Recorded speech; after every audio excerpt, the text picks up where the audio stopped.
Hey, welcome back, everybody. We're finally on to the last of our major videos on runner faction retrospective slash reviews, where we're talking about finally the Shaper faction.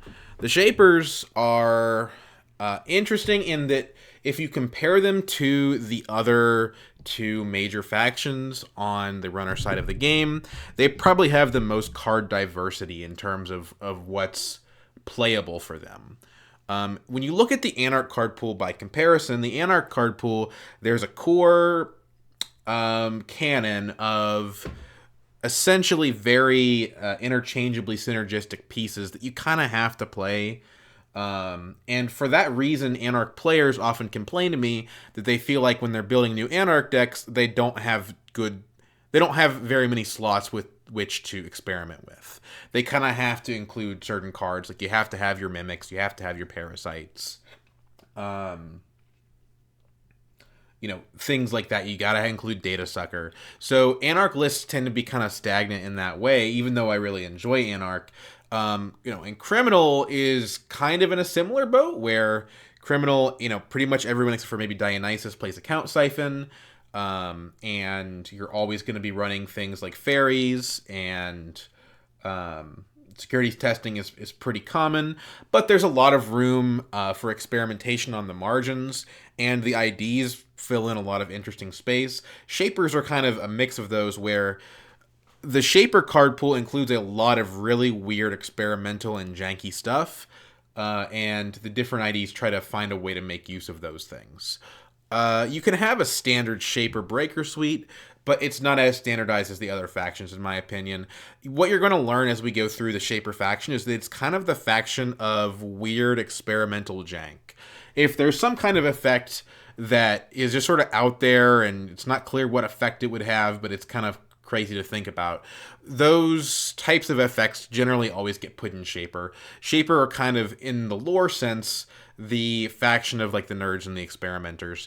The way that I break it down for people is that from Fantasy Flight's perspective, the way that they're categorizing the runners is based on their motivation for running. So if you're running for personal gain, you're in the criminal faction. If you're running for ideological reasons, then you're in the Anarch faction. Doesn't necessarily mean you have to be an anarchist, but if you're running because maybe you're just normie resistance lib that doesn't like corporations, right? Well, you're still kind of in the Anarch faction.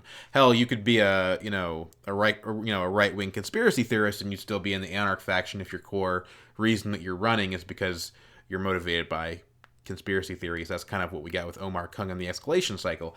And then the third category is basically just people who hack and run for self-expression and enjoyment and creativity and fun, and that's kind of where the Shapers are. So I think most people kind of see themselves most in Shapers, if not in Anarchs. So that's kind of what defines them on a sort of a thematic level. And if you look at Kate here, Kate McCaffrey, she's the very first runner that we ever got for the Shaper faction in the core set. And I think Kate ended up being quite powerful in the Fantasy Flight era. She basically is the runner version of engineering the future. Now, there's a couple ways in which this ability is hypothetically better than engineering the future, but in practice, Kate is not and has not been as dominant as engineering the future was. So discounts typically are more useful than getting more things. Part of the reason for that is that Kate can install as a one-cost hardware or program when she has no money, whereas engineering the future cannot stay the same, although it's not quite that simple. But let's say that engineering the future wanted to install an ICE over a one ICE server. Well, they can't actually do that because they can't afford to install the ICE before they get the ETF credit. Kate can do that, which is kind of nice. The next thing you're going to notice about Kate, I'll just go ahead and read your ability in case I didn't make it clear. She lowers the cost to install of the first program or hardware you install each turn by one. Just a very constant, useful economic bonus. In the core set, for some reason, and I'm not entirely sure why, they also gave Kate a link. Maybe they were trying to lean into the idea that Shapers were the economics faction, and so they wanted to give them multiple economic advantages. But it just really was not needed, and it contributed to Kate being a more powerful runner than she probably should have been for the early Fantasy Flight era. So that's been removed in Reboot. One of the interesting things that you'll see about Kate here is that she's one of the rare runners that interacts in some way with hardware. It's pretty rare to interact with hardware one way or the other. It's a fairly inert card type. You just don't see that much of it. And it tells us that hardware is kind of in the Shaper color pie, although it's not heavily emphasized. And it's one of the main reasons why the prepaid voice pads were one of the main ways that people used to play Kate back in the day. These days, Kate is an okay runner. She's not great. In my personal experience playing with and against Kate, she's been pretty awful. But I have a small sample size. She's regarded as fairly good. When I see a Kate across the table from me, I generally think, sweet, here comes a nice little win, because the Kate decks typically are organized around Lucky Finds and prepaid voice pads, and they're usually very slow. And so they give me a lot of time to get set up and scale into the end game. But that being said, Kate is regarded as having a very good matchup versus Engineering the Future, that's ETF, which is considered to be the top corporate archetype in the game right now. Although some people think that Replicating Perfection is stronger, I personally still think that Engineering the Future is the better deck. So that's Kate. Next, we're going to talk about Diesel. And also Quality Time. But basically, Shaper card draw. So what Diesel does is for 0 credits, it gives you 3 cards. And I think looking at Diesel will really teach you a lot about Netrunner, because Diesel is not a bad card. It's actually a pretty good card. But if you look at Diesel for the first time, you say, hold on, you're telling me I can draw 3 cards for nothing? Like, isn't that bannably good? Like, that's insane. Like, Ancestral Recall cost 1 mana, and it was way, way too good, right? But the reason that Diesel is just a solid little card and not anything crazy is because Netrunner is a more well-designed game in the sense that the click system that the game has... Sorry about that. The click system that the game has... means that free actions are still not necessarily always good. Like, yes, you will spend a click to play Diesel and draw 3 cards, but now you only have 3 clicks left. So you have multiple resource systems that you're juggling, so being free on one of those systems does not necessarily make the card broken. Now, if Diesel said, draw 3 cards, gain a click, then maybe it probably could be broken. Although, again, even in that case, it's not as dangerous as it would be in most of their CCGs, because the cards that you're drawing are also subject to the resource system, so you're typically not going off and doing something crazy. That being said, it's a nice burst of HP, and it's a cool card.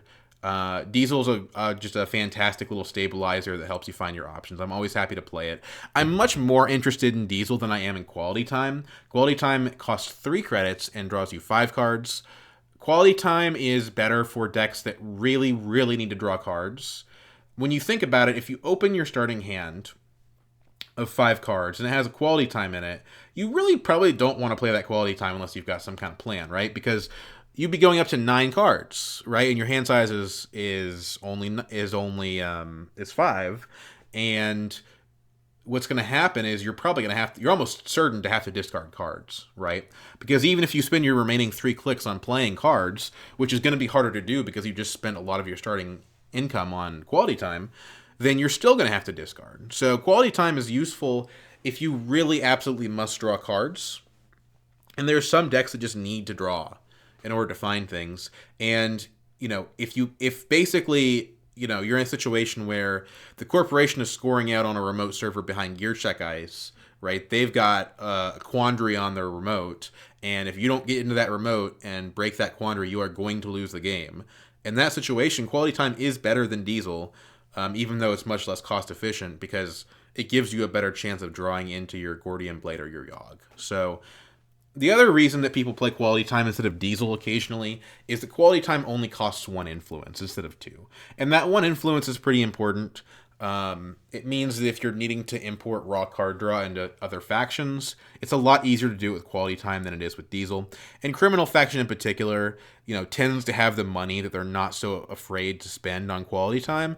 And also, Criminal has a hard time just drawing raw cards since most of their draw is based on selection. So there are situations where you prefer quality time. For me personally, I'm a Diesel man. I don't like discarding my cards at the end of the turn. And to be clear, neither of these cards were changed in Reboot. They both do exactly what they've always done. Okay, so next we're going to talk about central server multi-access R&D deep dig. We've already talked about Maker's Eye in the previous video, where we discussed it in contrast with Legwork, about the idea of digging in deep on central server. And in that video, I described that I thought that Legwork was probably a stronger card than Maker's Eye, although they're both pretty decent. Partially because Maker's Eye is usually somewhat random, whereas Legwork is not randomly selected. The cards that are in the corporation's hand are in the corporation's hand for a reason, oftentimes because they have agendas and they can't deploy them because there's only one remote or there's only so many ways they can score out. So you can have a huge coup de grace on a Legwork that you can't necessarily have on Maker's Eye. Don't get me wrong, I've won games where I got 2 or 3 agendas on Maker's Eye before. It will happen from time to time, but generally it's less likely to happen. Now, the advice that I would also have for newer players to Netrunner is that a lot of times corporations will focus early on defending their hand, that's their headquarters, and defending the remote server, and they'll often leave R&D open. And this will tempt runners into running Maker's Eye on the first or second turn to just get into R&D and see a bunch of cards. I don't recommend this, and I don't recommend this for a few different reasons. One, when you're attacking the corporation's deck, you're not attacking the resources that they have in the same way that you would be if you're hitting HQ. Second, Maker's Eye costs money. Third, what you're doing is you're taking agendas out of the deck that the corporation would have drawn. Generally speaking, early in the game, having agendas in hand is a liability, and you're taking that liability away from the corporation. Certainly, it's still a net positive, but if you make your Zion R&D early in the game and you don't see anything, you just wasted a valuable card for the late game, and you also wasted the money, and you wasted time that you probably would have been better spent setting up your economic engine, your Magnum Opus and your Katie Jones, or whatever your engine of your specific deck is. Now, Maker's Eye does have some specific, I would say the main competitor for Maker's Eye in Shaper is a card called Indexing. Indexing is also a run event, but unlike Maker's Eye, it doesn't actually access any cards. It's very kind of weird. Indexing is what I call a Garfield card. There's a few of these. Most of them are in Shaper. Garfield cards are cards that it's pretty clear that Richard Garfield had some kind of influence on designing. Most of the cards in the game were designed by Lucas or Damon or Michael Boggs or somebody involved in the development process at Fantasy Flight, but you can really tell certain designs are Garfield designs because Richard Garfield has sort of a novel perspective on gaming, and he is a little bit obsessed with these sort of game theoretic sub-games in his cards. Think about like Scheherazade and Magic the Gathering. That's a Garfield card. Indexing is the same way. When you play Indexing, you make a run on R&D, and if it's successful, you don't access any cards at all. Instead, you just look at the top 5 cards of R&D and you rearrange them. So first off, Indexing sees more cards than Maker's Eye does. So that's pretty nice. And then, in addition to that, normally what you do is you Indexing, you put the agendas on top of the deck, and then you go back in, you run, and you steal the agendas. So it's more click intensive to use an Indexing than to use a Maker's Eye, even though it is a little bit cheaper.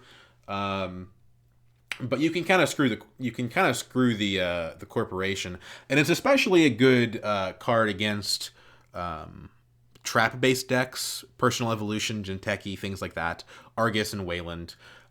Decks that are playing snares and are playing Shikyus and things of that nature, or even Archangel. I like this type of card much better than the other types of Silver Bullets, which we'll get to later, because Indexing is a useful card that happens to be good in certain matchups, rather than being a card that is dead in every matchup except the specific matchup that it automatically wins. So indexing is an interesting card by comparison. What I tend to find is that although Shapers do want to run Maker's Eye is more often seen splashed into criminal decks or into Anarch decks because Shapers already have a lot of ways to dig on R&D, and criminals and Anarchs don't. So just like with Legwork, where Legwork is kind of a Shaper card, Maker's Eye is kind of a criminal card. It's a common way that you want to spend your influence to lock in centrals. And if I haven't explained R&D lock already, let's go ahead and talk about it. What R&D lock is a strategy that the runner engages in where they basically run R&D every round and check the top card or the top two cards for agendas. And what this does in practice is it means that A, the runner's going to know every card that the corporation draws, and B, the corporation is not going to be able to draw an agenda in order to score it because any card that they draw, the runner would have seen it first. There's ways around R&D lock from the corporation's perspective, such as burst draw or deck shuffling effects, but it's a generally good late game strategy for Shapers where they're looking to really kind of put the corporation in a stranglehold. And you'll notice that that's kind of the key to how Shaper gameplay works a lot of the time, is that it's actually very simple and straightforward, despite the faction being kind of weird. You're trying to set up a situation where, because your icebreakers are generally more efficient than the other factions, you're trying to set up a situation where you can break into the remote if you have to, if they put an agenda in the remote, and you also can get into R&D. Basically, making it so if they ever try to install an agenda and advance it over multiple rounds, which most decks, unless they're fast advanced, do, you're going to be able to contest that, and you can also check to prevent them from drawing new agendas. Okay, so next is tinkering and its cousin effects, and I'm going to start talking about these for a couple different reasons. The main one is that it was in the core set, so we're going chronologically, but it's interesting because it's indicative of kind of where the Shapers are as a faction, again, with these sort of weird corner case kind of goofy effects. So tinkering, what it does, it's an event, and you select a piece of ice, and for the rest of the turn, that ice has all subtypes. It's a barrier, a sentry, and a code gate. That means it's easy for you essentially to break it with any icebreaker. Now, obviously, you don't want to use tinkering with AIs, because AIs can break any ice anyway, but it's very good to use tinkering with decks that are focused on one hyper-efficient icebreaker, typically something like Torch or Morningstar, potentially Yogg. Tinkering is good because it means if you have your breakers, it can often ensure that you can break into a remote server and defeat a Glacier. And in general, I would say that one of the strengths of Shapers is that they're very good against Glacier. But did I say criminals? I think I meant Shapers. But by contrast, the problem that Shapers have is that they're not very good at horizontal decks. They're good against vertical, but not horizontal decks. Decks that are throwing out a bunch of Adonis and Eve campaigns, going wide, putting out pad campaigns, and things like that. Well, Shapers just, they're good at breaking ice, and if you're just putting out a bunch of unprotected assets, then Shapers are not really all that good at that. They don't really have tools for that.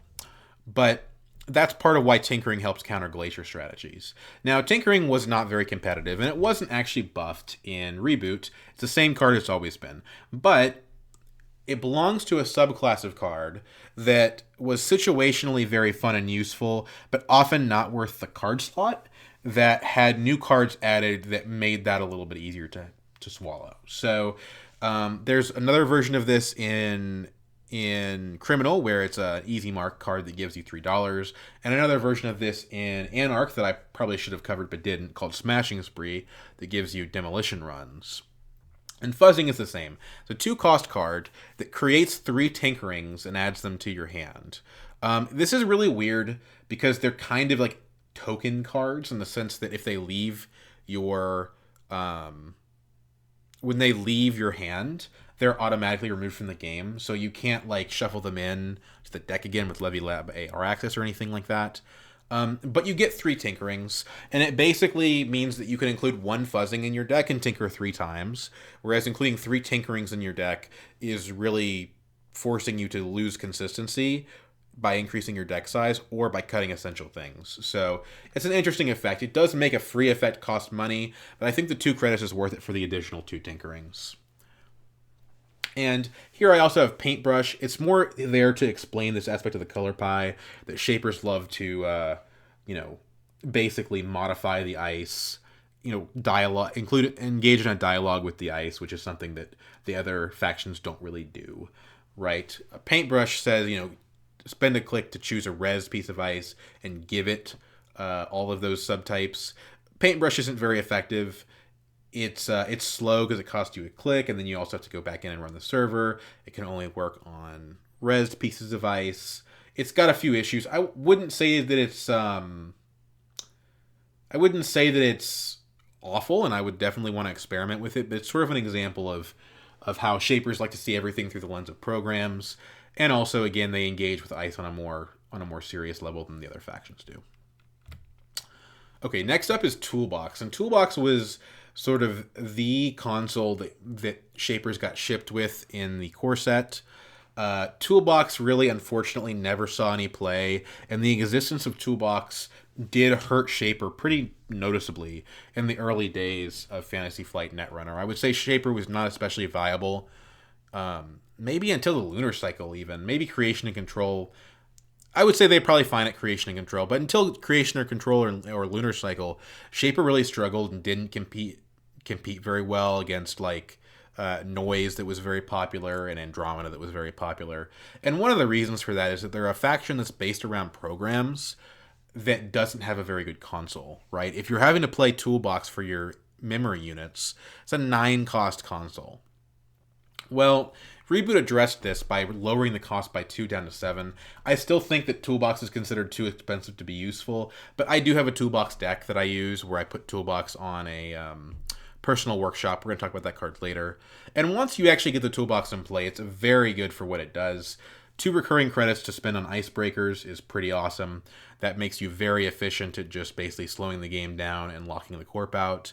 Two memory units is, well, it's on the better side of average. I kind of wish that Toolbox gave you 3, given how much you're paying for it. But 2 is good for sure, and 2 link as well, which is also pretty handy. The link is more incidental, but basically what Toolbox translates to in practice is a bunch of different little economic advantages to make you more impactful. And I think that speaks to, again, the original conception of the Shaper faction as being the economic powerhouses of the runner side of the game.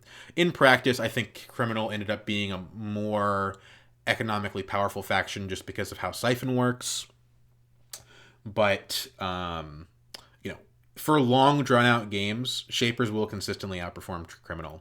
And Toolbox is part of that. Okay, so next we're going to talk about the Shaper Icebreakers. And the first cycle of Shaper Icebreakers that we got were the Persistent Strength Breakers. So the Persistent Strength Breakers, most notably Gordian Blade, which is the one that everybody uses of the 3, are icebreakers that are pretty simple. They have a base flat rate to raise their strength and break. And the thing that makes them special is that they say, when they increase their strength, it's for the remainder of the run, not for the remainder of the ice encounter. If you're not familiar with the way that the ice-icebreaker interaction and the rules work, when you boost your strength on an icebreaker, that only lasts until you're done encountering that icebreaker. So if you boost your Crypsis to 5 to break a firewall, you're going to have to boost it all over again when you run into a toll booth. It's one of the reasons why people don't usually play Crypsis. But the nice thing about these icebreakers is that they can break multiple ice after raising their strength in a row. In practice, this is a very marginal ability. People very rarely stack ice of the same type together in a server. And this is one of the reasons. If you've got a firewall and also an ice wall in your server, well, what's going to happen is, this battering ram is going to be more effective against that server, but you've kind of messed up to begin with, because now any runner that has a fractor can just get in.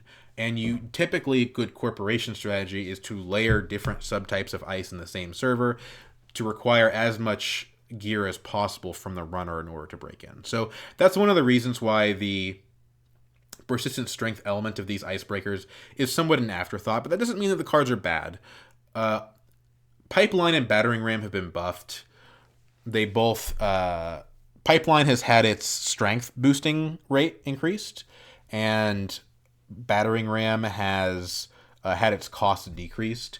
And I think these are doing a good job of showing kind of where the strengths of Shapers are. So if we remember when we talked about Criminal was best at killing sentries and was bad at breaking barriers, with Code Gates somewhere in the middle.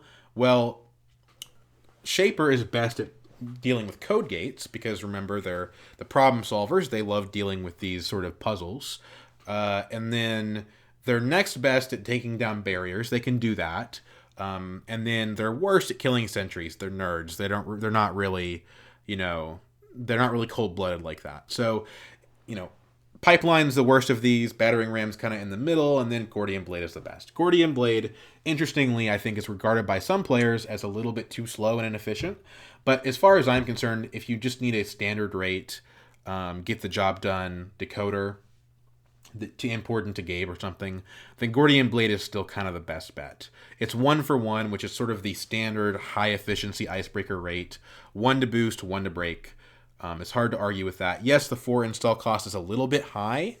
And so that makes it inefficient against low strength code gates, like Quandaries, for example. But if you're going up against a toll booth, you'd way rather have Gordian Blade than like any of its realistic competition. Gordian Blade gets you in, no questions asked, even if it's got some inefficiencies. If we look at Battering Ram by contrast, I don't think Battering Ram is playable even after the buff, unfortunately, even though it is a cool card. You pay 2 to break 2 barrier subroutines, and you pay 1 to increase its strength. The main advantage of Battering Ram over something like Corroder is that it has a starting strength of 3, and of course the strength does persist throughout a server. The problem that Battering Ram has, in my opinion, is it has 2 MU cost. And a icebreaker costing 2 MU just is going to take up too much of your rig. Because you're also going to want to, like, you're not just playing a fractor, right? You're also going to need a decoder and a killer. So, and also utility programs, right? So Battering Ram has a problem. And then if you even were going to make a deck just based around like painting things into barriers so you can break them with your fractor, I don't think you would be using Battering Ram. You would be using something like Morningstar instead. So that's kind of the issue that Battering Ram has. Even after the buff, unfortunately, it's just not quite there. But Gordian Blade is a good, solid, classic card. Okay. Aesop's Pawn Shop. So Aesop's Pawn Shop is a really interesting economy engine that lies in the Shaper faction. It's interesting because it encourages a different style of play. Pawn Shop kind of wants you to use these temporary cards with, expendable benefits and then sell them to the pawn shop because your cash is worth the same 3 credits full as it is empty to Aesop. It triggers on the start of your turn, and you can trash another one of your installed cards to gain 3 credits. Originally, this cost 2 credits. I think that's 1 credit, sorry. I think that's just too cheap. I understand that getting rid of your own stuff sounds like a disadvantage, but in practice, it's really not that bad. It's a huge injection of cash. It's very good click compression. I think the increase of the cost of the card to 2 is just the absolute sweet spot. That's a perfect change if you ask me. Because if it were 3, then you would be breaking even on your first trash. So at least at 2, you still make a profit after the first time that you use the pawn shop. But it's not so cheap that it's dominating the game. Pawn shop decks have been very powerful over the years. They're good in Noise, they're good in Haley, they're good in Geist even, potentially. What's funny about Aesop's Pawn Shop is that there's another faction called Apex, who's a malevolent AI, and Apex was specifically, I believe, designed to only interact with virtual and not physical resources, partially because he would be way too powerful if he could play Pawn Shop. Maybe not way too powerful, but he would be pretty damn strong if he could play Pawn Shop. So the existence of this card being a location and a connection has had some interesting future-proofing aspects on the game. But, you use Pawn Shop with cards like Imp, cards like Nyasha, which we'll get to later, which have expendable benefits that you can get rid of later. It's a cool card. Okay, speaking of Apex, here is another card called Notoriety. Notoriety is part of a genre of card that I don't think we have a really good name for. I think they should have a subtype for these, but I basically think of them as quest events. Basically, what the way that they work is that you can only play them after you've made a successful run on every single central server. Then you'll presumably have one click remaining that you can use to play your quest. Once you get your quest, you get some high level benefit. Notoriety gives you an agenda point. One agenda point is, it doesn't sound like much, but it can be worth a lot. The most impactful of these types of cards, every faction has one. The most impactful of these types of cards was Apocalypse, seen over here. And we can talk about that again if we ever get into like an Apex video. But Apocalypse is the big, bad, scary one. You know, instead of giving you a point, it trashes all of the corpse cards. And sure, it turns the runner's cards face down, but it's an absolutely brutal swing in the runner's favor. By comparison, Notoriety is not as strong. But Notoriety has some pretty significant advantages. Mainly that against decks with 3-point agendas, you can steal 2 3-point agendas and then Notoriety and never have to steal a third agenda, which is pretty powerful. Any card that wins you the game, right, is going to end up being pretty good. And Notoriety was powerful enough and that people ended up nerfing it.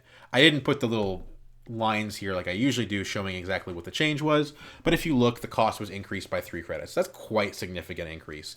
And as a result, I don't think Notoriety sees very much play anymore.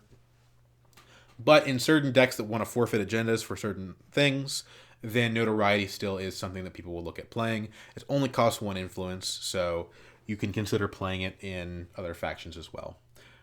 The criminal version of this dereses 3 ice, and then the Anarch version of this just accesses a server with no run. Of those effects, Notoriety is the strongest, although Apocalypse is stronger. Apocalypse is such a thematically specific card and such a powerful card that it has 5 influence by comparison, and thank God for that.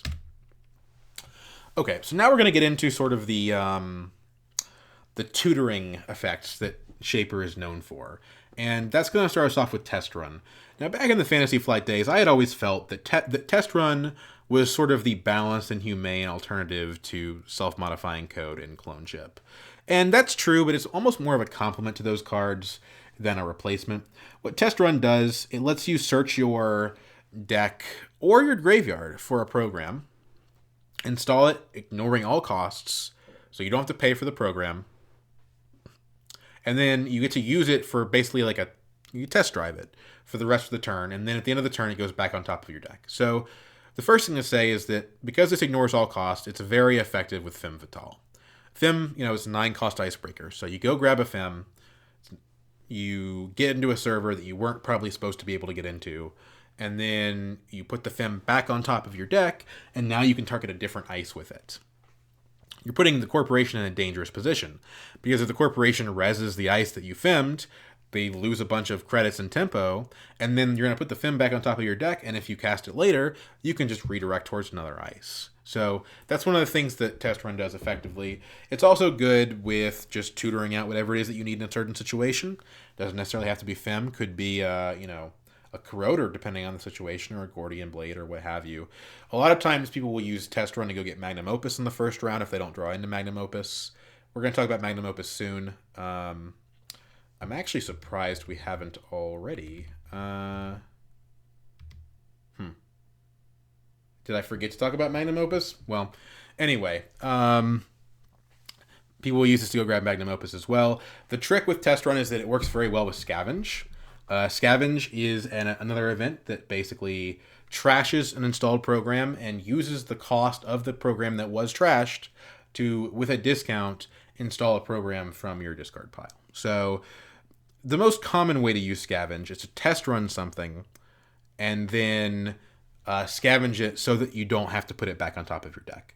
The reason for this is that the game treats it as a new game object, and the new copy of the program is no longer subject to the test run clause. This is confusing for a lot of people, but I think it makes sense once you understand the way the rules of the game work.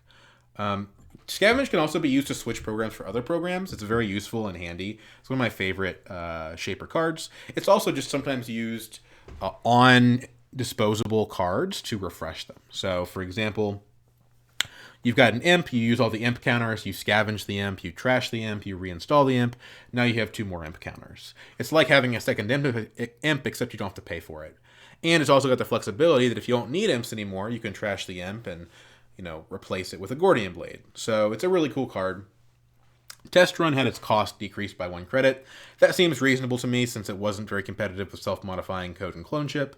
And the last thing I'll say about Test Run is that because it also searches your graveyard, you can use it to get out of a bind where if, you got rig shot or you lost your corroder to net damage or whatever, you can test run it back into play and then it'll go on top of your deck. So this card can save you in those situations as well. I feel like I need to look and see if I just forgot about Magnum Opus.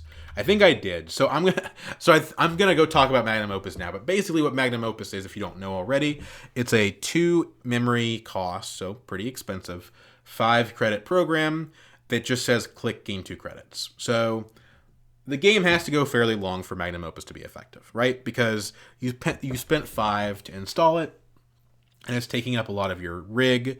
So, of course, you're going to need to have some memory in order to be able to afford the thing. But in the long game, it's pretty hard to beat a Shaper on Magnum Opus because Magnum Opus is more efficient than any economy the corporation can come up with realistically. Right? Runners have more clicks than the corp. So, a very common Shaper turn is gain 8 credits and pass. Perfectly reasonable. Me personally, I prefer a different card called Professional Contacts that we're going to talk about soon, but Magnum Opus is very good for control-based, slower Shaper decks that just want to get in to any server they want, which Magnum Opus will definitely do for you. Okay, next is Stim Shop. Back in the Anarch video, I said that Stim Hack is a Anarch card that is actually a Shaper card, and this is one of the reasons why. It's not the only reason why, right? I mean, what good is having a Stim Hack as an Anarch if you're just going to be using Yogg to break through the ice anyway, right? When you have cards like Gordian Blade or Battering Ram, you actually have an application for having a 9 credit bomb, right? You can actually use those credits for something effective. That's one of the reasons that Shapers play it. The other reason that Shapers play it is because of Personal Workshop. Personal Workshop's a super cool card. What it does is it's a resource that sits there, and you can click to put a hardware, so there's hardware again, or program from your hand onto Personal Workshop, and then put counters on it equal to its cost. At the start of your turn, you get to remove a counter from one of the cards on your Personal Workshop. So basically, you're putting one of your cards on layaway, right? You pay for it in installments, you get a discount. If you wait long enough, you'll get the card for free. And at any time, you can choose to pay 1 credit to remove one of those power counters. So at worst, right, Personal Workshop is never going to cost you more than what it would have cost to install the card anyway. Unless you're Kate, maybe. But what you can do is you can use the temporary credits from Bad Publicity or from Stim Hack to Personal Workshop out really powerful hardware and programs. And you're very confident that you can have enough application for that Stim Hack money because you have cards like Clone Chip and Self-Modifying Code, to where even if you don't have any icebreakers installed, if you have a Clone Chip and a Self-Modifying Code, you can Stim Hack a 2 or 3 iced server if you don't, maybe they're unresed ice, and you can use the money from Stim Hack to go search for your relevant breakers or to just unload all the credits off of your Personal Workshop. It's a very fun play style, and it's one of the more enjoyable things about Shaper, if you ask me. Okay, next is Levy Lab AR Access. This is a card from Creation and Control that I personally did not like very much in Fantasy Flight Netrunner, and I still don't love it. It hasn't been nerfed, which surprised me. But what it does is it shovels your entire discard pile in hand into your deck, and then you draw 5 cards. Now, thankfully, the designers had the wisdom to remove the card from the game instead of trashing it so you can't recur it. But I had always felt like for decks like Personal Evolution that are trying to mill you out or kill you, the existence of a card like Levy Lab AR Access really just sort of invalidates their playstyle, right? But I will say in this version of the game, I have decked people out even through a single copy of Levy Lab AR Access. It is a card that sees play in decks that just want to mill through their deck and have a lot of disposable cards like events, trashable resources, trashable breakers. We talked about Geist last video as a leader that absolutely needs to have a Levy Lab AR access, otherwise he's just not going to be able to function correctly. And then Max also similarly, like Max just fundamentally as a runner, she wouldn't work without the existence of Levy. And I had always thought back in the day, well, Levy invalidates the concept of Max because what's the point of, this high risk, high reward playstyle where you're getting a bunch of free card advantage, but you're trashing your deck if you can just very easily mitigate the disadvantage with Levy Lab. And that's a valid criticism, but part of what made that so toxic was that there was way more graveyard recursion and interaction, specifically with icebreakers in that version of the game than there is in this one. So it's most common that Max isn't really she's not usually casting the cards from the discard pile. So Levy Lab tends not to be as much of a problem. And at 3 influence, it's very rare that people are going to slot more than one copy of it. So it is still possible for a Personal Evolution deck to deck somebody, although it does make things significantly more difficult. It's not the same Silver Bullet, Plascrete Carapace style design zen that I originally thought that it was. And I do enjoy using this in a number of Shaper decks, most prominently Exile, who is sort of like Armand in that he trashes a bunch of his cards. It's a nice card to have around. And it is a little bit overpriced if you think about the primary effect, right? 5 cards for 5 credits. Objectively, that's worse than the quality time 3 cards for 5 credits rate. So really what you're paying for when you're playing Levy is the deck shuffle. So you need to be able to use that. Next is Self-Modifying Code, or SMC. And this is probably the most Shaper card. This is a pretty essential card for Shapers in terms of doing what they need to do and enacting their game plan. So what Self-Modifying Code does, it's a 2 MU cost program, so it's pretty expensive to keep in your rig. It's a little bit weird in that it has 0 credit cost, but 2 MU cost, so it's a little bit lopsided in that way. Absolutely stunning art, can I just say. And it's just a tutor. It's an on-the-table tutor that does it clicklessly. So you can run a server, and then you can trash your self-modifying code in the middle of the run to go find whatever it is that you need. Usually that's an icebreaker, but maybe, you're running R&D, you might go fetch a program that gives you more access on R&D, or you might go fetch a data sucker, or, what have you. Now, there is a credit cost to this. You have to pay 2 credits to search your stack for the program. So, it's nice in that it's a deferred cost. You don't have to pay the cost to install it. You have to pay the cost to use it. It's pretty handy. I personally don't use that much self-modifying code because to me, one of the advantages of Shaper is the consistency that they have, the ability that they have to draw a lot of cards anyway. So I'd rather just draw into the card that I need rather than have to pay an extra 2 credits to search for it. So for me, I'd prefer to have a diesel than a self-modifying code, or maybe a test run and a scavenge than a self-modifying code. But one of the advantages of it, like I said, is that it works very favorably with Stim Shop. You can stim hack a server, confident that no matter what they throw at you, you can go find a program to do the job. But yeah, this card is essential for what Shaper is doing. It's probably the most important Shaper card in the game. And it wasn't not changed in any way. Despite, again, I think it's kind of weird. When I was playing against him, self-modifying code, I felt that it was too strong. But playing with self-modifying code, I played it. I'm like, yeah, I don't know. It's fine. The MU cost really hurts, and there's a credit cost too. So you'd be better off just drawing into your programs. If I can find an excuse to, I try to only play 2 copies of self-modifying code in my Shaper decks that run it, but I recognize that that's probably not optimal. Next is Clone Ship. Clone Ship probably is up there. Clone Ship and self-modifying code are kind of buddies. They have opposite functions in the game, but what they team up to do is basically make Shaper the most consistent and lowest risk faction. And that's not something that I necessarily enjoy as much. For me, I like to go high risk, high reward, and kind of take gambles and risks and do the Huskar thing. And Cloneship just doesn't really do that. But Cloneship is a very helpful program to have. Unlike self-modifying code, it doesn't have a cost to use. It does have a cost to install, though, which is 1 credit. And it lets you install a program at instant speed, just like the self-modifying code does, but this time it's from your heap instead of your grip.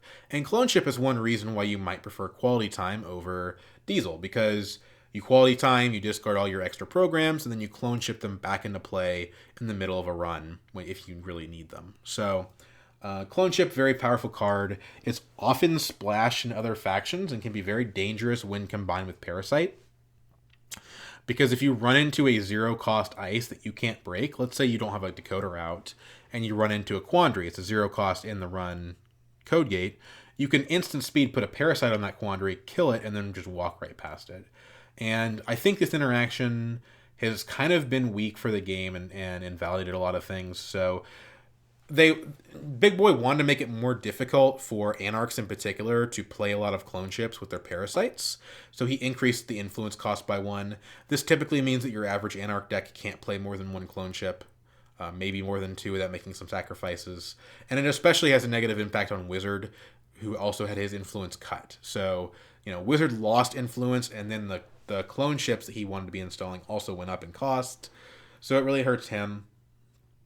That being said, I don't find Cloneship to be a overpowering program, but it does contribute to the sense that Shapers can kind of get in and around everything if they're rich enough. Generally speaking, if Shapers are given enough time, they'll kind of find solutions to the problems.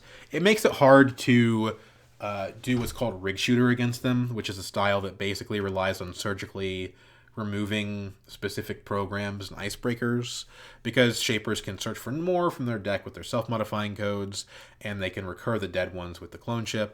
Because of these 2 cards, you tend to find that Shapers will usually only play 1 copy of each of their icebreakers, and just go for variety instead, which is an interesting gameplay effect.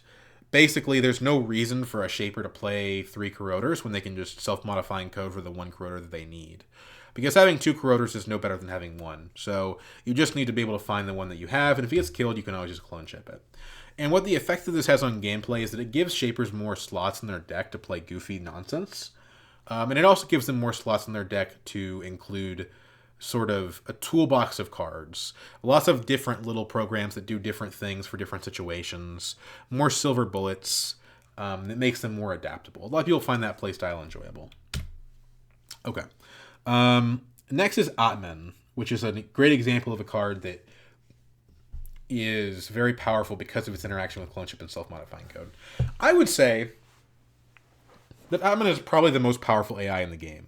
For whatever reason, and I don't know the exact logic behind this, Big Boy and the other designers have decided that Shaper is a faction that can have strong AIs, but Criminal absolutely cannot have strong AIs. I don't know if it's because those strong AIs would interact poorly with Account Siphon, but you would think that having powerful AIs in Shaper is a problem because Shaper can make all the money to use them. But in any case, what Atman does, it used to cost 3, it had its cost increased to 4, and when you install it as a zero-cost Icebreaker AI that pays 1 to break an ice subroutine on any ice that matches its strength.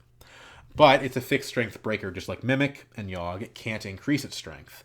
So typically it's a narrow solution for a specific band of ice. But, and you have to pay 1 to put each, basically when you install it, you pay 1 to set its strength. For each 1 that you include, it goes up by 1 strength with a power counter. Part of the reason that Atman's powerful is because A, it can break any ice, of course. Yes, it's expensive, but it can. And B, a lot of decks are playing similarly costed ice. Similarly strength ice. So Haas Bioroid in particular really hates to see an Atman coming because they're going to have Eli at 4 strength. They're going to have Victor at 4 strength. They're going to have Ichi at 4 strength. right? Like all the core set bioroids are sitting at 4, and you know, especially if there's, again, God forbid the admin player has a data sucker. That's really the combo, because let's say you set admin to 3 or 4 or 5. Then you can just use data suckers to break all the really super strong ice, and then at that point you have a solution for basically everything except very low grade ice. Right? Like, let's say Hospbioroid, they're playing like Eli's and Hudsons and Victors. Well, okay, so Atman 4 is going to break all the Eli's and all the Victors, and then for the Hudsons, no big deal. You just spend a power, a virus counter from Data Sucker, and you break those two. So the mere existence of Atman changes the way that corporation players play the game, changes the way they have to build their decks, because if you build in too narrow a range, Atman can completely invalidate your deck. It also can be pretty, dangerous when, for example, let's say you spend like, I don't know, 12 credits to res Janus. Well, Atman can just sit at the strength level of Janus and just get in over and over again. So it's a powerful icebreaker, but it's not too strong. I would say it's not as strong as like Amakua was, for example. It's not overbearing in this. The Shaper faction, generally speaking, is viewed as the weakest of the 3 main runner factions, so I wouldn't say that it's doing anything crazy, but it is pretty strong. You don't see it played outside of Shaper very often, mainly because part of the benefit of Atman is that you can instant speed install it to respond to a specific threat in Shaper, which is not really something you can do in other factions. Anarchs already have their own fixed strength stuff, so they don't need Atman, and criminals mostly just can't invest that much money in breaking ice. They have to do other things. Okay, next up is Cyber Cipher. So decoders, like I said, are the specialty of Shapers, and Cyber Cipher is a very, very efficient decoder. However, it's got some limitations. So Cyber Cipher is pretty interesting. It's a 2 credit cost, 1 MU decoder that's 1-to-1. So same stat profile as Gordian Blade. Well, people said Gordian Blade was a little inefficient. Well, the thing about Cyber Cipher is it has 4 starting strength. There's a huge difference between 2 and 4 starting strength. This means that a lot of times Cyber Cipher won't have to boost at all. Cyber Cipher can cut right through, IQs and other really painful code gates pretty easily. The downside to Cyber Cipher, it also costs half as much as Gordian Blade. The downside to Cyber Cipher is that you have to specifically choose a server, and it can only be used on that one server. So, if you use Cyber Cipher to break into the remote, you can't also use it on HQ or R&D. This is basically what this does is it makes Cyber Cipher very good in decks that want to hard focus a single server, usually like R&D or the remote. But for my money, I'd rather play a Gordian Blade because I hate having the situation where I can't get into a server because Cyber Cipher is positioned somewhere else. And then in order to play Cyber Cipher in your deck, you need to have other decoders, or you need to play Scavenge so that you can switch the server. So, you can uninstall Cyber Cipher and reinstall it. And by blinking the program, you get to basically have a new instance of Cyber Cipher that can choose a new server. So because I like Scavenge, and most of my Scavenge decks, I'll try to play at least one Cyber Cipher, because if you have the support for it, it is probably the most efficient code gate breaker in the game. Okay. Next is Professional Contacts. Professional Contacts is the alternative to Magnum Opus that I prefer. There's a few different reasons for that. The first is that it's a resource and not a program. The problem with Magnum Opus is that by costing 2 MU, you're going for a big rig, but then you don't actually, you're spending the space that you need to spend on your programs. Well, Professional Contacts doesn't do that. It doesn't cost you any MU at all. So unlike Magnum Opus, which is click 2 credits, Professional Contacts is click 1 card and 1 credit. So it gives you 1 of each. That's double the efficiency of clicking for credits or cards, and it's the same level of efficiency as Magnum Opus. That being said, Professional Contacts is worse at being, sitting back and controlling the game and just building an insurmountable well of credits. If you're up against, Glacier, for example, where they might have an Ash and a server, and you might have to win an auction against them, you're not necessarily going to be able to out-economy and outscale them with professional contacts. But what I like about professional contacts is it just does a lot of what you need to be doing anyway.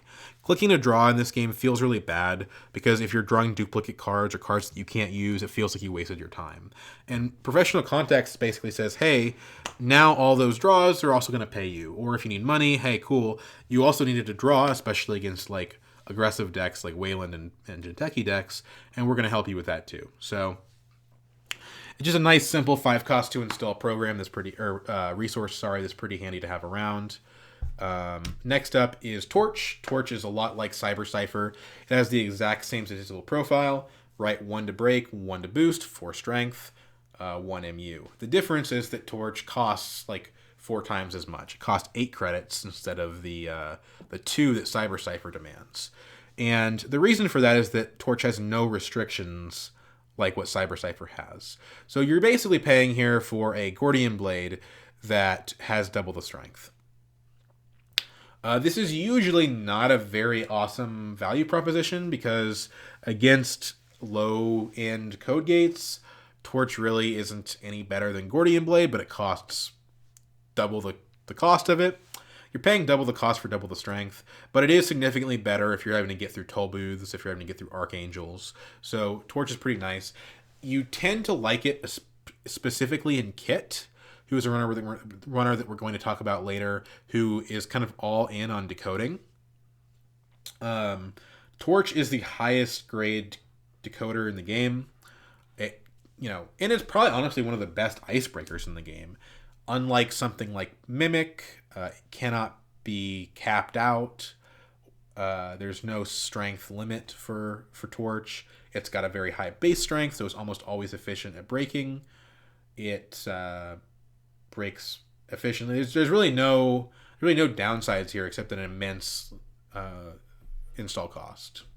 You could run this with StimShop, put it on a personal workshop and stim hack it out. I don't know if that's the best use of your stim hack, but I'll talk about it since we're talking about decoders. Next is Astrolabe. Astrolabe was the first really playable console that Shapers got. Astrolabe is a 1-cost console. It's basically an Akamatsu mem chip. It gives you 1 memory, and it gives you a free card draw every time the Corp creates a new server. So the nice thing about Astrolabe is that it rounds out Shapers' bad matchups against decks like Near Earth Hub and Gagarin, where, generally speaking, Shapers don't really have great options for contesting a ton of different assets.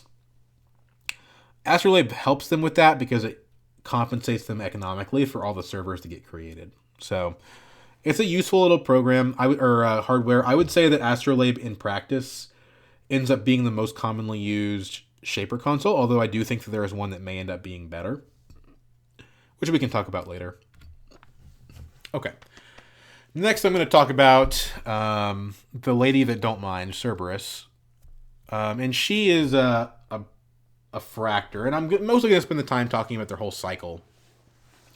We're going to spend a lot more time than usual talking about icebreakers in this video, because icebreakers are a big part of the way that Shapers interact with the game. I talked about how criminals don't really care that much about breaking ice, and anarchs are pretty good at breaking ice within a certain range, but mostly just like to destroy it.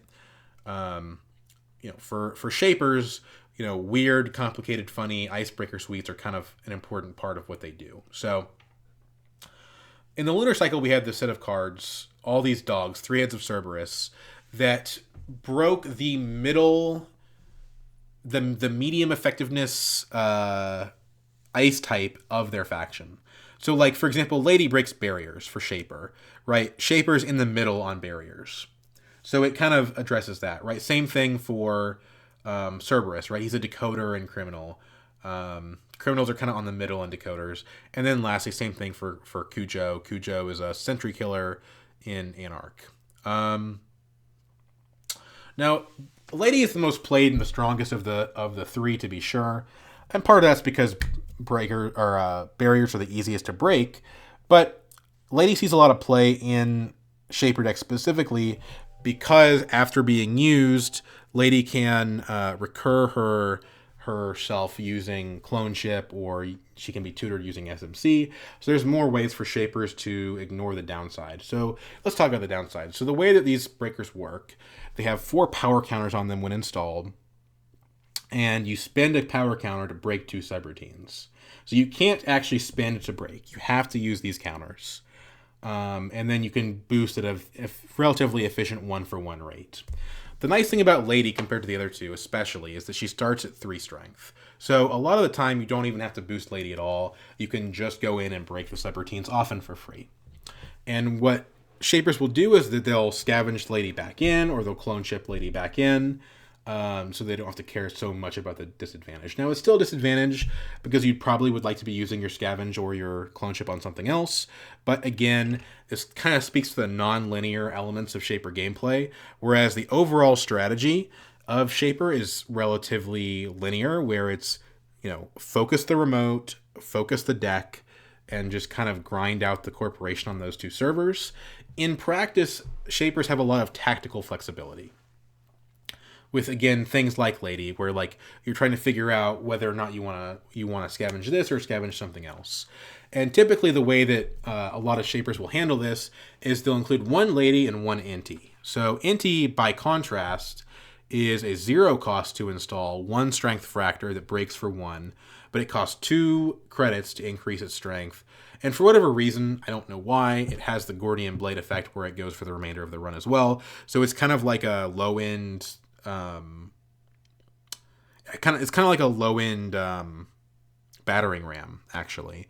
It's actually a pretty nice effect, because if you are dealing with multiple barriers, it's so inefficient to boost Inti's strength that you don't want to have to do it again. So it ends up being a little bit more relevant on that card. But basically, you fill in the holes between these 2 cards. For low-cost barriers, gear checks, essentially, ice walls, paper walls, vanillas, you use Inti. And then for the higher grade stuff, the Heimdalls and curtain walls, you'll use Cerberus Lady for that. Lady's really good against Eli. She breaks Eli for 1 power counter and 1 credit. She's probably the most efficient Eli breaker in the game besides Atman. In fact, arguably she's better than Atman in some situations because she breaks for less money. But generally speaking, shapers are the best against Eli 1.0. And that kind of is the way that these cards are used by shapers. Next up is Comet. Comet's a really cool console. It had its cost reduced by 1 in Fantasy Flight Netrunner, in Reboot. Basically, the way that it works, first time you play an event each turn, you get to play an additional event clicklessly. You don't suspend the click after it resolves. So it can be really useful in decks like Ken Tenma, where you're just doing a lot of run events. It helps you to combine, sure gambles and dirty laundries and things like that. And most decks are playing events. Comet's a really interesting card. The funny thing about Comet is that when it was revealed, a lot of people said, oh, this is Haley's on the art and it's Haley's Comet. You want to play this in Haley's decks. And it turns out that actually the opposite is true. The opposite is true, because Haley tends to play a lot of installable cards. She doesn't tend to play a lot of events. So sure, you're doubling up on efficiencies, but you're not getting Comet to trigger very often. Comet's much better in event-oriented runners, and funny enough, oftentimes actually it's best in Criminal Faction. I want to play a Comet deck, but I haven't made one yet. Next up is Study Guide. Study Guide is probably pretty marginal when it comes to playability, but I am going to mention it because it has a very interesting interaction with StimHack. It's a customizable Gordian Blade, basically. It costs 2 credits to install. It's 1 memory. It's a decoder. It has 0 strength, and it breaks 1 subroutine for 1 credit. The interesting thing about it is that it's like an uber persistent strength booster. Every time you boost its strength, it costs 2, which is not efficient, but you put a power counter on the Study Guide, which permanently increases its strength. So once you've got Study Guide to 4 or 5 strength, it can pretty much cut through everything. And that's the advantage of playing Study Guide. You say, well, why would I play Study Guide when I can play Torch? Well, one reason is that Study Guide can go stronger than Torch in the very long run. And it doesn't cost nearly as much to get down. So if you're up against quandaries and enigmas and things like that, a study guide doesn't cost the fortune that Torch does to get on the board. So it's an interesting card. I still don't think it's that valid. I would rather play Gordian Blade myself most of the time. But it has a fun interaction with Stim Hack where you can use all the Stim Hack money to put power counters on it. It's a cool card. Okay. Next is Net Ready Eyes. We're actually nearing the end of the original card pool here. And Net Ready Eyes is interesting because it's it's like a reverse Stim Hack. It's a Shaper card that's actually an Anarch card. So it's a hardware, and it's part of the cybernetic subtype of hardware, which basically they were hardware that had some high-end effect, but would damage you when you installed them. One of the reasons I like this card is it reminds me of Replacement Eyes in Dune Imperium. Or maybe it's the opposite. Maybe Replacement Eyes reminds me of Net Ready Eyes. But in any case, it costs you 2 meat damage when you install it. And basically what it does is at the start of every single run, you get to choose one of your icebreakers to increase with +1 strength for the remainder of that run. So very, very helpful ability. At worst, it's usually going to be basically a credit every run if you're actually breaking ice. And at best, it can help you break ice that you could not possibly have gotten past. One of the important things about Net Ready Eyes is that it's a very essential card for Anarchs because without Net Ready Eyes, generally speaking, Anarchs are hard locked by Lotus Field. I don't usually include Corp cards on the runner side of the game here, but I'm including Lotus Field because it's essential to why Net Ready Eyes exists. If you're playing an Anarch deck without Net Ready Eyes and you're playing Yogg, you may not have any way at all to answer Lotus Field on a remote or a central. It ends the run. It's 4 strength code gate, so it's higher strength than Yogg. And importantly, its strength cannot be lowered. So it can't die to Parasite, and it can't be Data Suckered at all. So if you don't have a Net Ready Eyes in your deck as an Anarch, you just kind of lose to Lotus Field. Now, that being said, I mean, there's ways around that sometimes, but that's kind of the long and short of it. There's other ways to boost strength, but this is generally the best way to do it for them. Yeah. So that's Net Ready Eyes in Lotus Field. It's a really fun card. I don't play too much of it in Shaper which is kind of funny because Shaper is already pretty good at increasing the strength of their breakers and just they frankly don't need it. But it's a very important card for the Anarch faction. Okay. Now we're going to talk about Film Critic. Film Critic is not really a meta card. You don't see it played in most decks, but it is a powerful card and a card that's been often on the ban list in the past.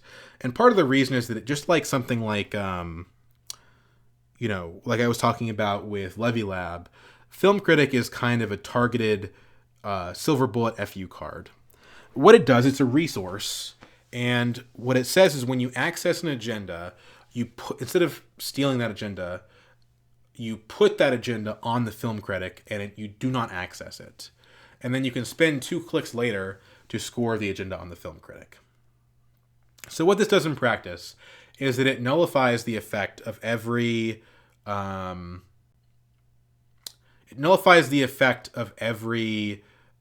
defensive 5/3 agenda.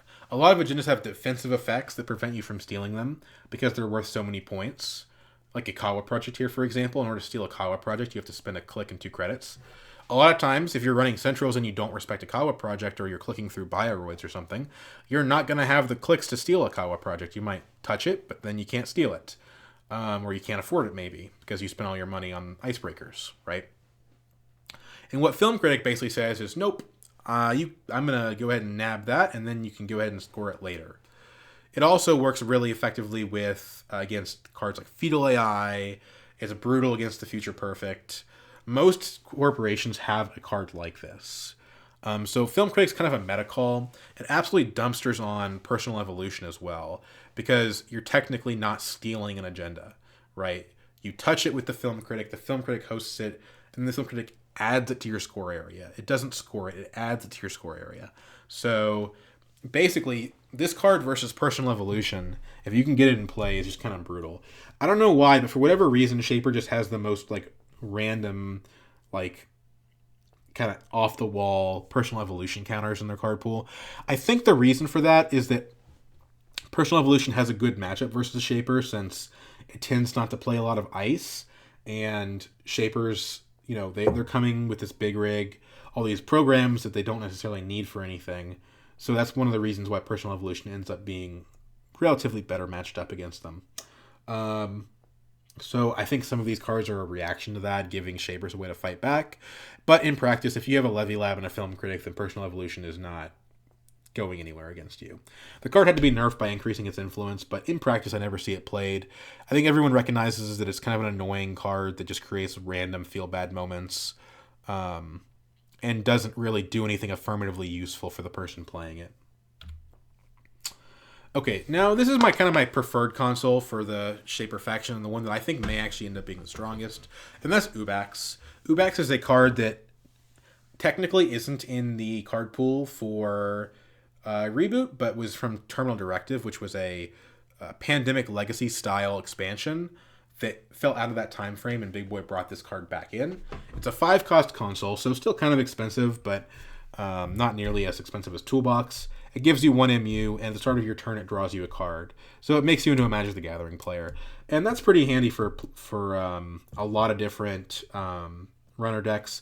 Corporations draw at the start of their turns, but runners don't. And it's nice to be able to just have that passively going, have that hypermetabolism working for you. Because it really, what it ends up doing is saving you clicks. Now, against a very horizontal deck, like an NEH or a Industrial Genomics type deck, you are going to get more cards out of the Astrolabe, and you're going to get the same effect for a significantly lower cost. But the nice thing about Ubax is that it gives you that effect, and it's not as matchup dependent. Right, against a Glacier Engineering the Future deck, Astrolabe is really probably not going to trigger ever unless you install it on the first turn. So Ubax is nice that it gives you a similar effect regardless of matchup. That's one reason why I think it's a very fair and effective console. Okay, next up is a new Reboot exclusive card that Big Boy designed called Negative Space. I don't know why, but for the longest time I thought this card was an Atom card. It's not. It's a Shaper card. But basically what it is it's like a pseudo memory chip. It's a program that costs 0 memory, and it gives you 2 memory, but you can only use the memory on non-virus, non-icebreaker programs. So obviously non-virus, you got to put that there so that you don't just end up running a bunch of parasites. And non-icebreaker, basically what this card exists for is helping Shapers develop a big rig, giving them the room and the space they need to develop all those weird little one-off toolboxy programs. This pays for your self-modifying code, for example. If you're trying to play something weird like a paintbrush, then this will work with that as well. But yeah, that's the way that Negative Space works. Okay, now we're going to talk about the actual leaders. This was really the only card from the Big Boys expansion of the Shaper pool that I felt like was consistently good enough to talk about. There's a lot of little corner case cards that are useful in specific decks, but none of them really rise to the level of being like staples, so I'm just not going to talk about them. I'll let you just cover them on your own. Talking about the leaders, the first one released after the core set was Chaos Theory. Chaos Theory was okay. She had a smaller deck size than average. That's a double-edged sword. It makes you more vulnerable versus Personal Evolution and mill strategies, but it makes your deck more consistent. She had no real ability. All she did was give you a memory unit, which is kind of interesting. I think Chaos Theory speaks to sort of the design of the game, because I think it's possible that the Fantasy Flight from the beginning could have made memory units a basic stat of all the characters, just like they did with Link. That may have been more reasonable overall, for a couple different reasons as well. Like, Link is very situational, so modifying, making a runner with a bad ability and giving them a Link is generally not sufficient. That's not a very good trade. You could make more, in terms of having a balancing knob, memory would probably have been a better way to address that. But that's neither here nor there. What Chaos Theory actually does is she gives you an extra memory. So she's good at building a big rig deck. Any deck that wants to play Magnum Opus, you're going to at least want to consider Chaos Theory. And she's one of many of the leaders in the Reboot project in the Shaper faction, which essentially had their ID ability doubled in effectiveness. So CT went from giving you 1 extra memory to giving you 2 extra memory. This is pretty good, and I think it makes Chaos Theory a competitively viable runner. I have a special little janky brew that I like to use in combination with this ability that I'm not going to share with you because I don't want to give away my secrets. But it's a helpful effect. And we're going to see that when we get to Exile pretty soon here, that Chaos Theory isn't the only Shaper that's had their effect doubled. And yeah, let's talk about Exile. So Exile, he's from Creation and Control. That's the big box expansion for the Shaper and the Hospiraroid factions. Unfortunately for Hospiraroid, the Shaper side of that box was a lot stronger than the Hospiraroid side of the box, but Exile was not the reason for that. The original Exile was a really, really weak runner. He had one link, which is nice. He was a 45-15, and he said whenever you install a program from your heap, again, specifically a program, and specifically from your heap, so when you recur things from the graveyard, draw one card. So that means that Scavenge, which bears his likeness, would cantrip. That's nice. And if you test run from the graveyard, you would also get a card from that as well.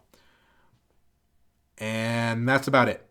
If you look at the card pool for Reboot, one of the things that you'll notice is that there's actually very, very few effects that actually install from the heap. It's like Clone Chip, Test Run, Retrieval Run. That's about it. Like, you can't, Deja Vu doesn't work because the cards go to your hand, for example. So, Exile just really didn't find a good home. There was a weird chess-based deck with him that was kind of interesting, but for the most part, he just went unplayed and was considered kind of a disappointment. And what Big Boy did to address this is he doubled the effect. So instead of drawing one card, you draw two cards. That means if you use Scavenge, you're getting card advantage rather than just cantripping. And same thing goes for something like Test Run. So there's a kind of an Exile precon that's pretty interesting and fun. It's a I think it's an interesting rogue deck. I don't think it's strong per se, but it revolves around having all these disposable cards, ladies and imps and pawn shops and things like that, and just trashing and recurring cards over and over again. It's definitely a different way of playing Shaper, and that's something that we're going to talk about a little bit here, is that I think despite the fact that the Shaper faction itself is a little bit risk-averse and a little bit safe, one thing that the design does very well is that all the Shaper identities have a very different flavor and kind of want you to be doing different things, right? Kate kind of specializes in like hardware and mass installs. Chaos Theory has got this big rig thing going on. Exile has got his whole separate, deck archetype almost going on. And then we've got some more runners in the future that also have some very interesting effects on the Shaper side. Next up is Kit. Kit, again, she's from Creation and Control. Of the Creation and Control runners in Fantasy Flight days, she was the strongest. Kit was not a competitive runner, but among the three of them, she was the one that saw the most play. And that's one of the reasons why she hasn't been buffed in Reboot. Me personally, I was surprised coming into Reboot that Kit didn't have her influence increased. I think a lot of people regard Kit's 10 influence as being a pretty significant handicap. But the Big Boy and other designers are of the opinion that Kit is too dangerous with more influence. So what Kit does, she's got a very interesting story, by the way. I recommend that you read the books of Netrunner to read a little bit about what Kit's all about. She kind of believes in human rights for ICE and androids and stuff like that, which is a position that's kind of out there. But she basically she's the painting faction, right? She paints the first ice she runs into each turn into a code gate, but only until the end of that run. So don't get tripped up by that. But what that means is that early on, before the corp has, multi-layered super big glacier servers, Kit can get, a Gordian Blade or a Torch out and pretty much run through anything, at least once per turn. It's a fun play style. I used to play it back in 2019 in the Nisei Revised Core set. Kit is somebody who wants to actually play Tinkering because, she can only use her ability once. So if you're looking at a 3-iced remote, you might say, okay, I can Torch or I can Gordian Blade this first ice, but this third, the most innermost ice, I'm going to actually need more stuff for that. So that's what the Tinkering comes in handy for. Kit is interesting in that she can reward you for investing heavily in a high efficiency solution. for code gates specifically. So a lot of times what you'll do is you'll run a torch. Maybe you'll also run a corroder or something like that, or maybe a femme fatale. And you've got a full rig, but you're really relying mostly on your decoder. Yeah, it's a definitely a fun playstyle, and it does also affect the corporation and force the corporation to play in suboptimal ways, because if Kit runs into a code gate first in the turn, she has no ability, right? So the optimal play from the corporation side of things is to put their barriers and sentries on the inside of their servers, and then top those servers off with code gates, essentially. So it forces the corporation to deploy their ice and their architecture of their sandcastle they're building in a different way. And I think that's a really great part of the game, to sort of have those things where it's not just like, oh yeah, this is Valencia, she's an anarch, but she just does, she's more efficient in this one little way. Whereas Kit really kind of changes the way that the corporation might play the game. Okay, so now for sort of the Laramie Fisk of Shapers. And that's the Professor. The Professor has just never, ever been good. And to be honest, there's not really a way that Big Boy could have made Professor good without changing his ability. He has one influence, the lowest influence of any ID, Corp or Runner side in the game. And the reason for that is because his ability just kind of screws with influence. It says that you don't actually have to spend influence for the first copy of each program. So again, kind of having this toolbox of like a million different little jackknives that you can handle different situations with. This has a lot of problems. First off, you have a different influence function than other runners, but it's not clear that function is actually better. For one thing, you can't run any events or hardware or resources that cost more than one influence from other factions. So whereas, even Kit, who only has 10 influence, she can run a legwork if she wants to. Professor literally cannot run legwork. He can't run Desperado. There's so many cards he can't even put in his deck. So that's a downside, right? And you're losing an ability, right? Like, at least with Kate, you can say, well, Kate's got this standard economic effect that will always be useful. So you've got to basically be able to say this different formula that you're using for your deck building construction, for your influence, has got to give you enough of an advantage that it overrides the basic effects of an ability.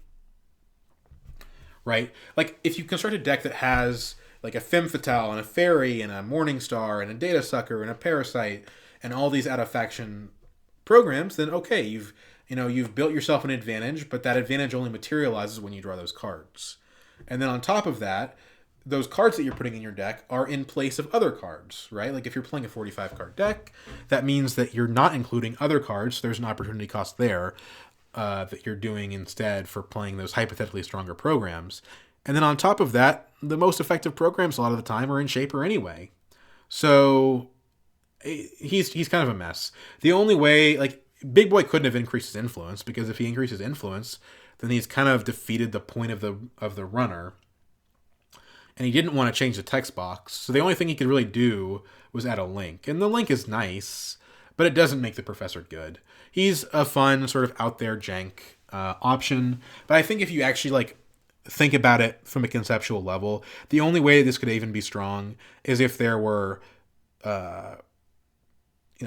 if there were combos that were game-winning combos that relied on having programs that had high influence from other factions, right? Because, like, okay, Professor gets to play an imp and not pay influence for it. That's fine. But you know who else gets to do that? Exile. Exile can play 2 imps if he wants to. Professor can't play 2 imps. So just the concept is fundamentally flawed, in my opinion. Has to be some kind of combo that would work with multiple out-of-faction cards.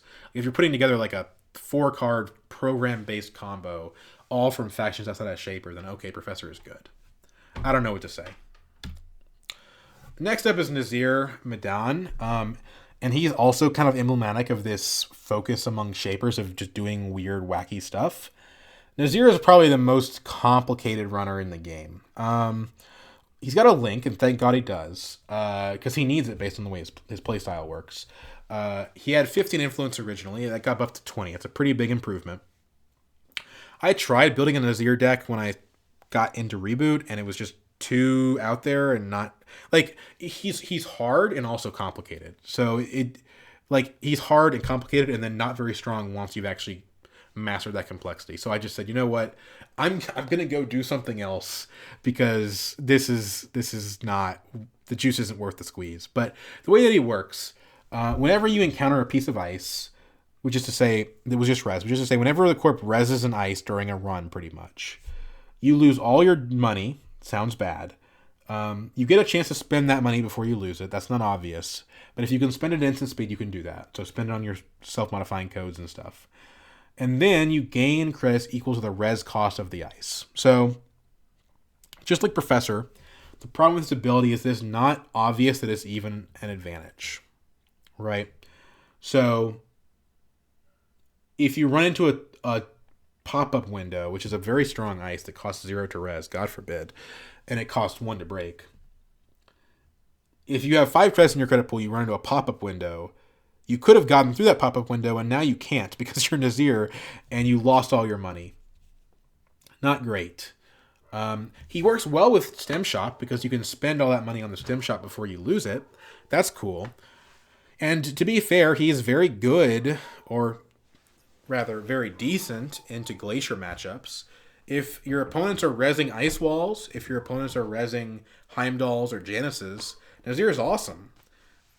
But high cost ice has never been especially effective in the game.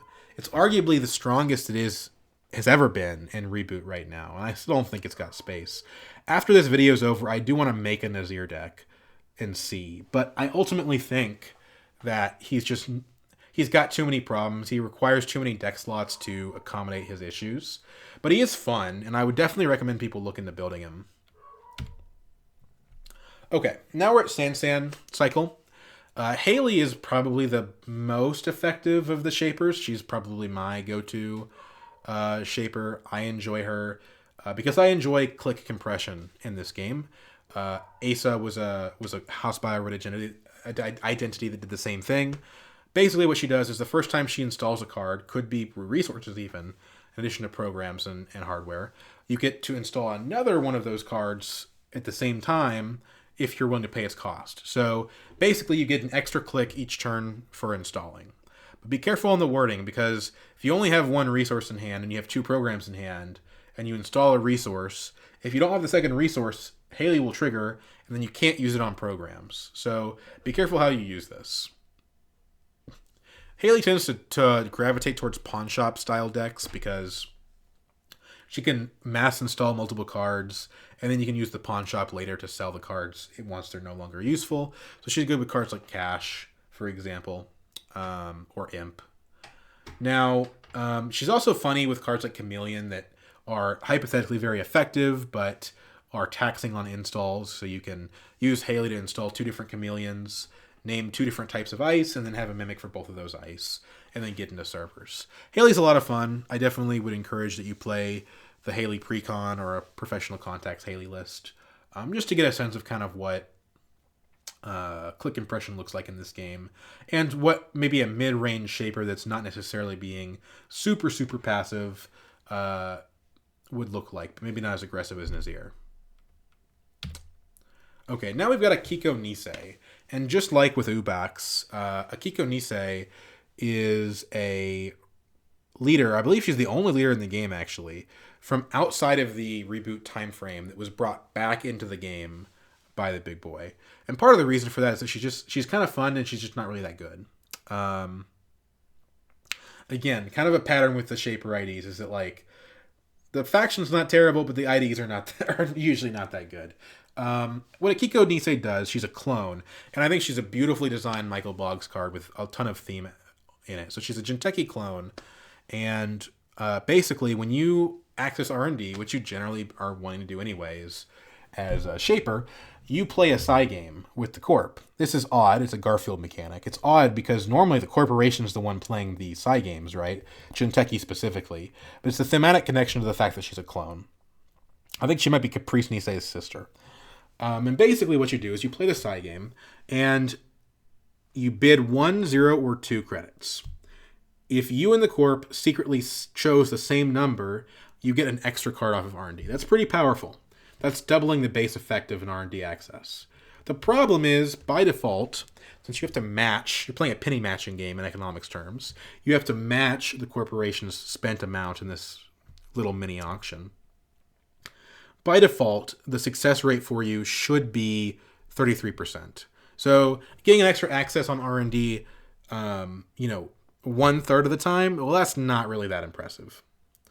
But there's a hidden advantage here in that if you set your Nash equilibrium to always bidding 0, then you're going to access extra cards 100% of the time unless the corporation spends money. So at that point, Akiko becomes a lamprey effect, where she drains credits from the corporation every time she accesses R&D, or else she'll get more cards.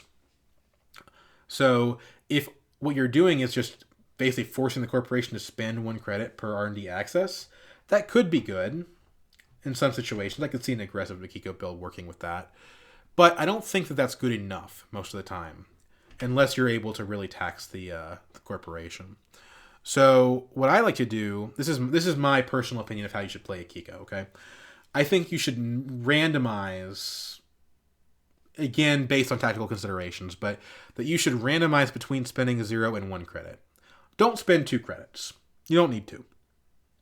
If you spend 2 credits and the corporation spends 0, you're going to look like an idiot because you just spent $2 and didn't get anything out of it, right?